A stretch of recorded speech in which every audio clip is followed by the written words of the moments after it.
कभी कभी बड़ा अपने आप को भूलना पड़ता है। বলিউড অভিনেতা জ্যাকি শ্রফ সম্প্রতি the great Indian Kapil show এর শেষ পর্বে হাজির হয়ে মাধুরী দীক্ষিতের সঙ্গে রোমান্টিক দৃশ্যে কাজ করার অভিজ্ঞতা শেয়ার করেছেন। আড্ডার সময় জ্যাকি জানান, মাধুরীর সঙ্গে রোমান্টিক দৃশ্যে অভিনয় করতে গিয়ে তিনি প্রায়ই লজ্জা এবং অস্বস্তি অনুভব করতেন।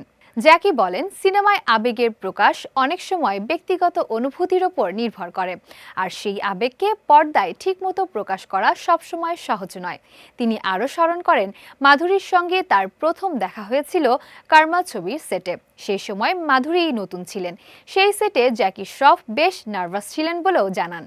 জ্যাকি জানান, মাধুরীর সঙ্গে কাজ করার প্রথম খবর তিনি শুনেছিলেন কিংবদন্তি কোরিওগ্রাফার সারোজ খানের কাছ থেকে।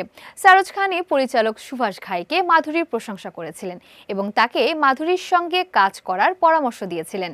আড্ডার এক পর্যায়ে মজার ছলে জ্যাকি বলেন, মাধুরী তার সঙ্গে নানা ধরনের চরিত্রে অভিনয় করেছেন, স্ত্রী, প্রেমিকা, এমনকি শাশুড়ির ভূমিকাতেও। তিনি স্বীকার করেন, মাধুরীর চোখে চোখ রেখে সংলাপ বলা বা গানে লিপসিং করা তার জন্য সহজ ছিল না। শেষ পর্যন্ত জ্যাকি স্বীকার করেন, সেই কারণেই রোমান্টিক দৃশ্যে তিনি প্রায়ই লজ্জা পেতেন।